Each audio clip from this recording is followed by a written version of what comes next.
Hello student. तो आज का हमारा टॉपिक है इलेक्ट्रोमैग्नेटिक इंडक्शन। मैं नवीन चंद आर्या, लेक्चरर फिजिक्स, अटल आदर्श विद्यालय, राजकीय इंटर कॉलेज नाचनी। तो आप हम समझेंगे कि ये इलेक्ट्रोमैग्नेटिक इंडक्शन यानी कि विद्युत चुम्बकीय प्रेरण क्या है।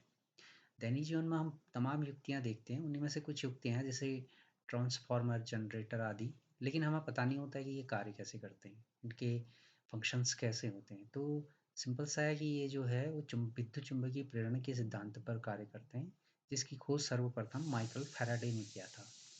अब बात करते हैं विद्युत चुम्बकीय प्रेरण क्या है। जब किसी कुंडली से बद्ध चुंबकीय फ्लक्स में परिवर्तन किया जाता है तो उसमें धारा उत्पन्न हो जाती है। जो कुंडली है उसमें धारा उत्पन्न हो जाती है कुछ इस टाइप का। अगर हम चुंबकीय फ्लक्स यानी कि चुंबकीय बल रेखाओं की संख्या को कम ज़्यादा करें, वो कम ज़्यादा कैसे होंगे, यहाँ पर जो मैग्नेटिक पोल्स हैं आपका नॉर्थ है, तो इसको हम यदि आगे पीछे खिसकाएं तो इससे जो चुंबकीय बल रेखाएं जा रही हैं हमारी ये वो कम ज़्यादा होंगी। अब इस पे कुछ एग्जाम्पल है जो हम समझेंगे कि आफ्टर ऑल कैसे कार्य करता है। तो उसमें है, सबसे पहले तो हमने इसको रेस्ट पोजीशन पर रखा है और ये हमारा कॉइल है, मैग्नेटिक कॉइल, और ये हमारा गैल्वेनोमीटर है। जब इसको हमने रेस्ट पोजीशन पर रखा है तो इसमें कोई भी विक्षेप या डिस्टर्बेंस उत्पन्न नहीं होगा, अर्थात धारामापी को में कोई विक्षेप नहीं होगा। दूसरा पॉइंट, अब यदि हम क्या कर रहे हैं, इस मैग्नेटिक फील्ड को या मैग्नेटिक रॉड को आगे पीछे कर रहे हैं तो ये चुंबकीय बल रेखाएं होंगी इसकी। तो जैसे ये नज़दीक आएगा तो इस केस में क्या होगा कि जो कॉइल है उसमें धारा उत्पन्न होगी। इस धारा उत्पन्न होने के कारण जो ये वाला सिरा है ये नॉर्थ पोल की भांति कार्य करेगा। अब ये भी नॉर्थ पोल है और ये भी नॉर्थ पोल हम नज़दीक ला रहे हैं। ठीक हो गया। तो यहाँ पर ये क्या होगा, एक दूसरे को क्या करेंगे, रिपल करेंगे। यानी कि ये जो इधर को आया उस अवस्था परिवर्तन का क्या करेगा, विरोध करेगा कि इधर को ना आए, जिससे यहाँ पर मैं पहले ही बता चुका हूँ धारा प्रवाहित होगी और इस धारा प्रवाहित होने से गैल्वेनोमीटर में जो विक्षेप है वो एक और होगा। अब इसके विपरीत यदि हम इसको दूर ले जाएं इस टाइप से, तो इसमें जो विद्युत बल रेखाओं की संख्या है वो लगातार क्या होगी, कम होंगी। और इस स्थिति में यहाँ पर धारा उत्पन्न होंगी और ये जो है जब दूर ले जाएंगे तो इसकी साउथ पोल की भांति कार्य करेगा। अब यहाँ पर फिर दूर ले जा रहे हैं साउथ पोल, यानी कि अवस्था परिवर्तन का विरोध, क्योंकि ये नॉर्थ पोल है और ये साउथ पोल है।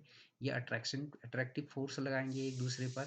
तो जो लेंज लॉ है वो हमारा ये कहता है कि जो प्रेरित धारा है वो उस कारण का विरोध करती है जिससे वह स्वयं उत्पन्न होती है। तो ये जब विपरीत जाएगा तो इसके अट्रैक्शन के कारण ये विपरीत जाने का विरोध करेगा। इस कारण से यहाँ पर धारा प्रवाहित होगी। तो गैल्वेनोमीटर में विक्षेप दूसरी ओर प्राप्त हुआ था। आपको पता है कि पहली ओर हमारा एक ओर हुआ था, अब उसी के विपरीत प्राप्त होगा। अब हम क्या कर रहे हैं, इसमें ये पोल बदल दिए, अब हम साउथ पोल ला रहे हैं। तो साउथ पोल में भी सेम केस मिलेगा। यदि हम साउथ पोल में इसको खिसकाएं, इधर को तेजी से लाएं, तो इस कंडीशन में क्या होगा, यहाँ पर हमारा धारा प्रवाहित होगा और ये जो पोल है अब ये साउथ पोल की भांति कार्य करेगा और यहाँ पर भी साउथ पोल, ये भी साउथ पोल। तो इस कंडीशन में ये अवस्था परिवर्तन का हमारा क्या करेगा, विरोध करेगा।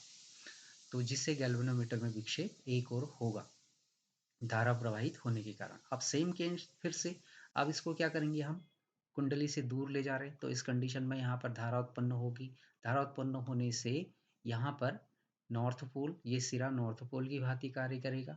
फिर से ये अपनी अवस्था परिवर्तन का विरोध करेगा क्योंकि साउथ और नॉर्थ के बीच आपका अट्रैक्टिव फोर्स लगेगा। इससे धारा प्रवाहित होगी या धारा प्रेरित होगी, तो जो गैल्वेनोमीटर में विक्षेप है वो दूसरी ओर होगा फिर से। तो ये हमारा इस प्रकार से इसमें फंक्शंस होते हैं, आपके कार्य इस प्रकार से करेगा। अब ये ज़रूरी नहीं है कि हमेशा जो है हम केवल जो मैग्नेटिक फील्ड है इसी को हम खिसकाएं, आगे पीछे गति कराएं कॉइल के सापेक्ष, ज़रूरी नहीं है।